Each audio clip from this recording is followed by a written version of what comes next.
Tottenham did not lose this match in stoppage time. They lost at the moment they decided that holding on was safer than pushing forward. The final whistle exposed something Thomas Frank and his coaching staff have refused to acknowledge for weeks. This squad has developed a psychological condition that no tactical tweak can cure. They have become a team that no longer believes in its own right to win football matches. Core analysis. There is a particular kind of collapse that tells you everything about a football club's mental state. It is not the collapse that comes from exhaustion, nor the one born of individual error. It is the collapse that arrives because a team has already surrendered in its mind before the final act of defeat occurs on the pitch.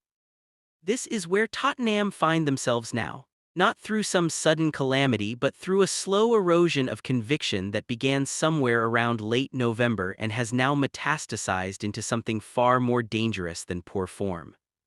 What happened at the Vitality Stadium was not a tactical failure in the conventional sense. Tottenham arrived with a structure designed to contain.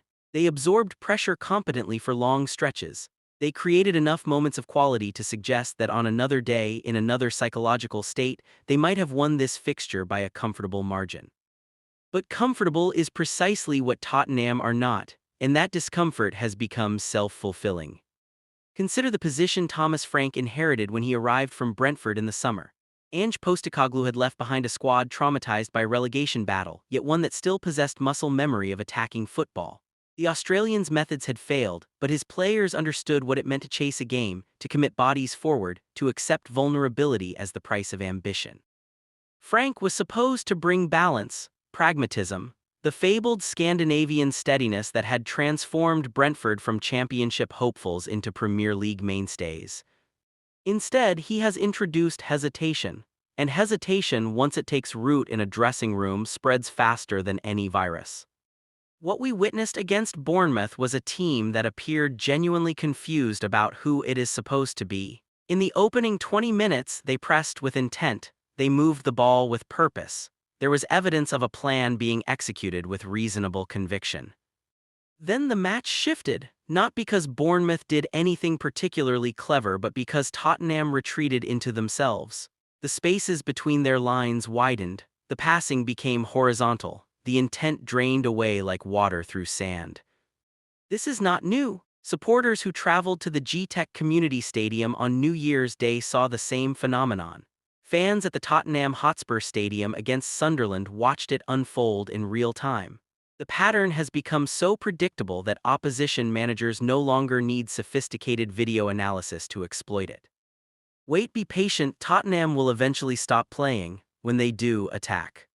Bournemouth, for all their struggles this season, understood this instinctively. Andoni Iraola's side entered this fixture on an 11-match winless streak, their longest in top-flight history. They had fallen from second place to 15th in the space of 2 months. Their set-piece defending had become a running joke. Their inability to close out matches had cost them points against teams they should have beaten comfortably. Logic suggested they were the team with psychological fragility to exploit.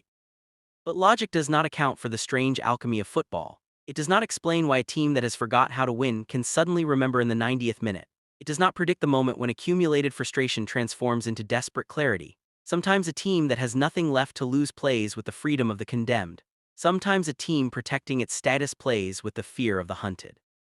Tottenham were the hunted here, even when they held the lead, even when they found themselves level through a moment of individual brilliance in the second half. Even when the arithmetic favored them, their body language betrayed a deeper anxiety. There is a tell in football that coaches watch for when assessing a team's mental state.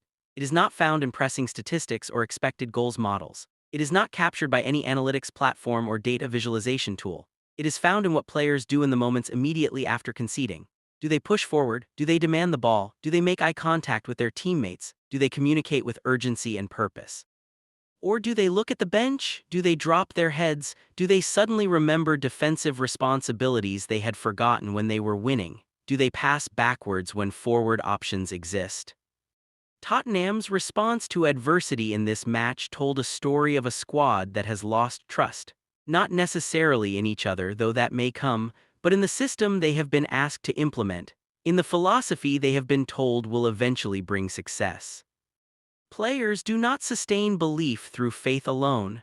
They need evidence. They need to feel the rewards of their effort translating into results. When that translation repeatedly fails, doubt creeps in. and doubt once established becomes its own justification. Frank himself has admitted he is not enjoying his tenure at Tottenham. This is an extraordinary admission from a manager who built his reputation on cultivating positive environments. At Brentford, players spoke openly about the joy of working under him. The training ground atmosphere was described as collaborative, creative, energizing. That energy has not transferred to North London. Something in the transition from ambitious mid-table club to historical giant with unrealistic expectations has altered the formula. The methods that worked at a club where exceeding expectations was the standard now feel insufficient at a club where meeting expectations is considered failure.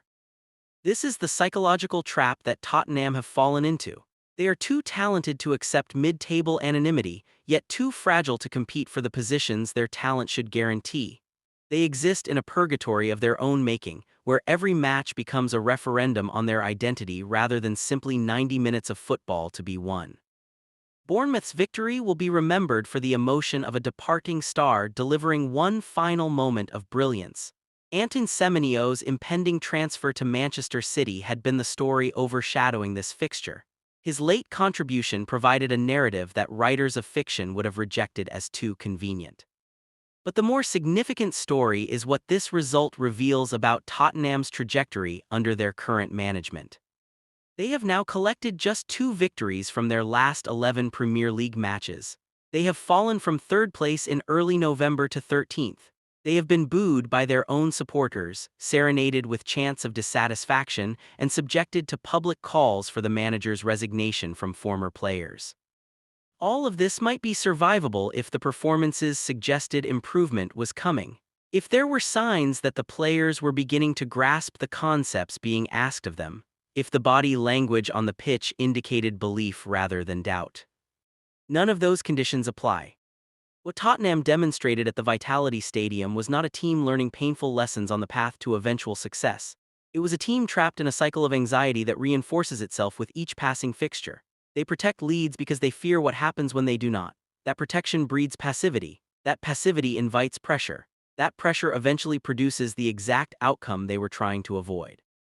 It is a psychological loop that cannot be broken through tactical adjustment alone. It requires either a fundamental reset of the mental environment or a change in the voice delivering the message. Neither option appears imminent. The club's hierarchy has publicly backed Frank. The January transfer window will bring new faces but cannot bring new belief. The fixtures continue to arrive with the relentless regularity that defines Premier League football, offering no time for reflection or recovery.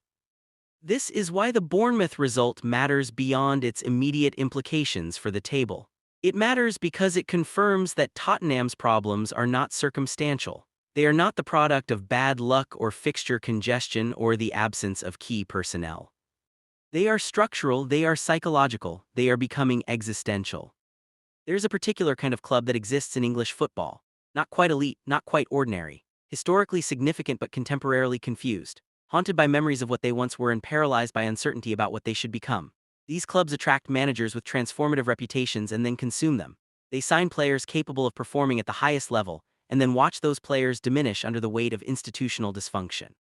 They make promises to supporters about competing for honors and then deliver seasons of mediocrity dressed up as transition periods that never seem to end. Tottenham have become that kind of club, not through some sudden catastrophe but through the accumulation of small surrenders over many years. This match against Bournemouth was another small surrender. Another fixture where the talent on the pitch should have guaranteed 3 points. Another evening where something in the collective psyche of this squad prevented them from claiming what was available. The question now is whether Thomas Frank possesses the tools to reverse this decline. Whether his methods, so effective in building something from nothing at Brentford, can rebuild something that has been allowed to decay for so long. The evidence from the Vitality Stadium suggests he does not. Not because he lacks tactical intelligence or motivational ability, but because the psychological damage at Tottenham runs deeper than any single manager can repair in a single season. This is a club in need of therapy, not tactics, of honesty, not hope, of someone willing to acknowledge the depth of the problem rather than promising that results will turn with time and patience. Bournemouth, meanwhile, discovered something valuable about themselves in this fixture. They learned that their 11-match winless run had not broken them, that the relentless accumulation of drawn matches and narrow defeats had not eroded their capacity for belief, that the departure of their best attacker could be marked with celebration rather than mourning, that there remains fight in this squad, even when the circumstances suggest surrender would be understandable. The contrast between the two dressing rooms at full time would have been instructive, one celebrating not just a victory but a psychological liberation from the weight of recent failure, the other processing yet another evening where effort produced nothing tangible, where chances were created but not converted into points, where the journey home would be spent in the familiar silence of accumulated disappointment. Iraola will take confidence from that. His position, though precarious, feels more stable after this result than Frank's does despite identical records over recent months. Such is the strange mathematics of football perception. Two managers, two clubs, identical struggles, yet one emerges from this fixture with renewed legitimacy while the other sinks further into doubt. The difference is not found in the final scoreline.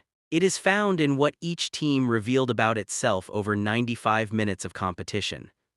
Bournemouth revealed resilience, Tottenham revealed fragility. One of those revelations will be remembered as a turning point. The other will be remembered as confirmation of what everyone already suspected but no one wanted to say aloud. Final verdict. Tottenham did not suffer a late collapse at Bournemouth. They simply arrived at the destination their psychology had been driving toward all season.